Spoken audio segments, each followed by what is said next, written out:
Sejarah perkembangan Islam di Malaysia ditandai dengan perdebatan ideologis yang dikenal sebagai konflik antara kaum muda dan kaum tua. Pada awal abad ke-20, konflik ini berkaitan dengan isu pembaruan dan konservatisme dalam praktik keagamaan dan pemahaman Islam, dan memainkan peran penting dalam membentuk lanskap keagamaan serta intelektual di Malaysia.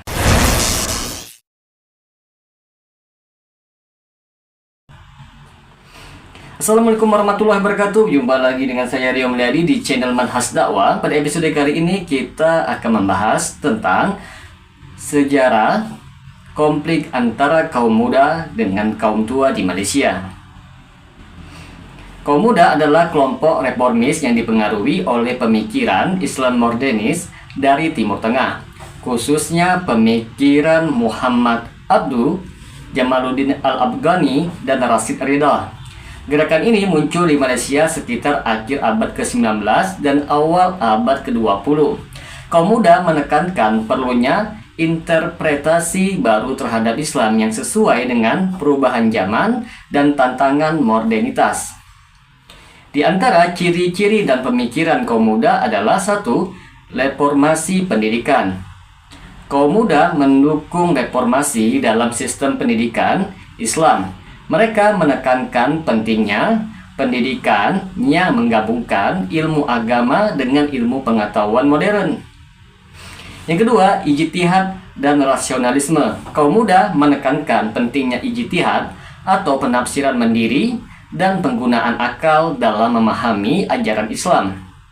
Mereka menolak taklid, yaitu mengikuti pandangan ulama terdahulu secara buta. Yang ketiga, pembaruan sosial. Mereka kaum muda mendorong pembaharuan dalam praktek sosial seperti pernikahan, hukum keluarga, dan kedudukan wanita dalam masyarakat. Kaum muda juga mendukung pendidikan bagi perempuan dan peran mereka dalam masyarakat.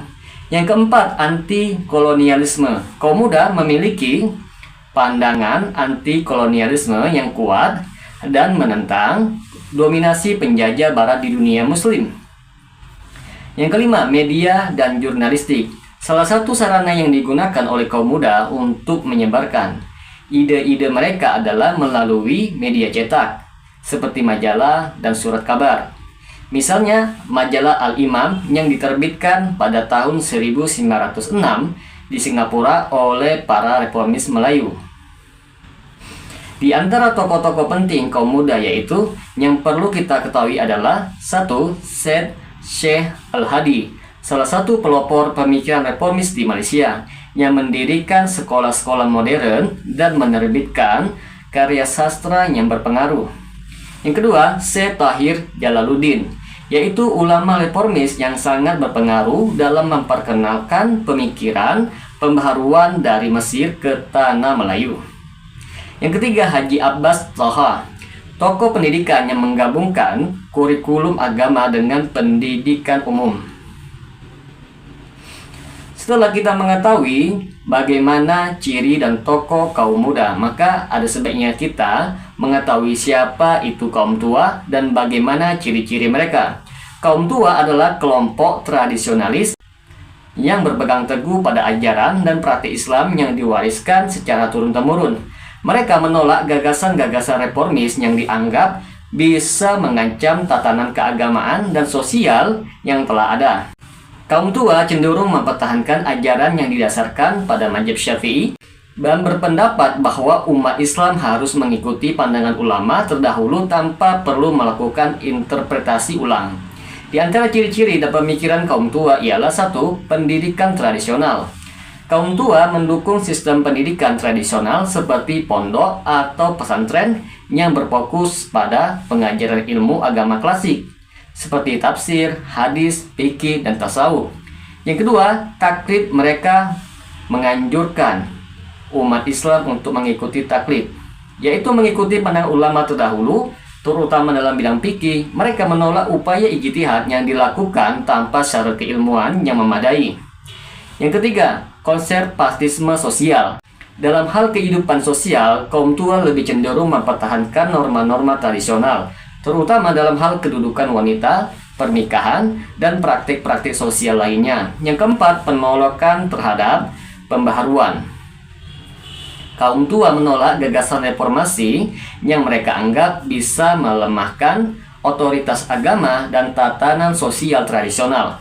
Mereka berpendapat bahwa perubahan yang diusulkan oleh kaum muda bisa merusak akidah dan moralitas umat.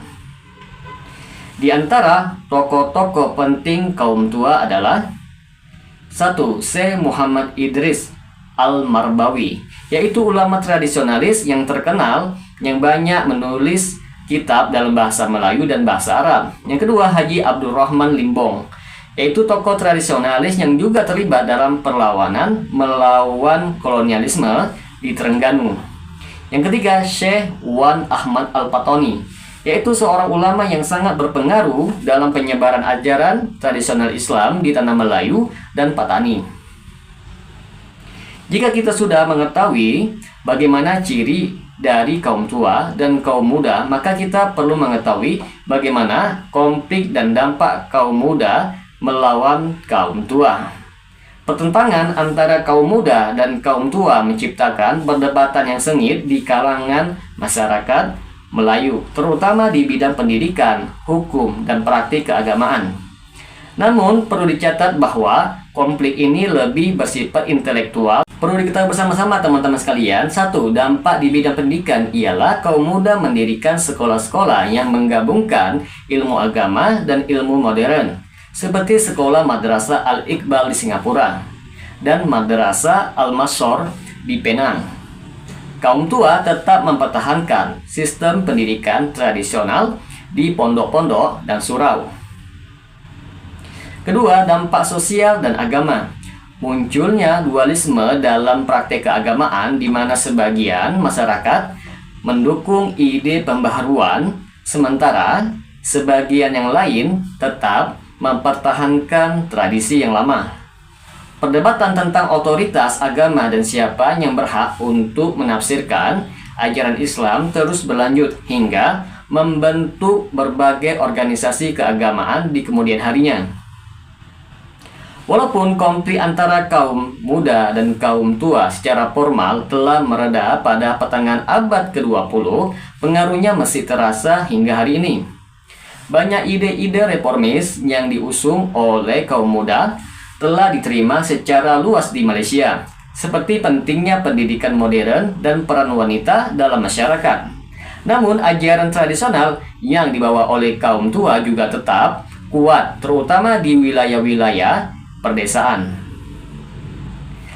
Secara keseluruhan, perdebatan antara kaum muda dan kaum tua menjadi bagian penting dalam sejarah perkembangan Islam di Malaysia dan mencerminkan dinamika intelektual serta sosial yang terjadi di dunia muslim pada awal abad ke-20. Semoga dengan sedikit penjelasan ini dapat memberikan manfaat bagi teman-teman sekalian, dan apabila channel ini dapat memberikan manfaat bagi teman-teman sekalian, silakan subscribe dan share, semoga bermanfaat. Assalamualaikum warahmatullahi wabarakatuh.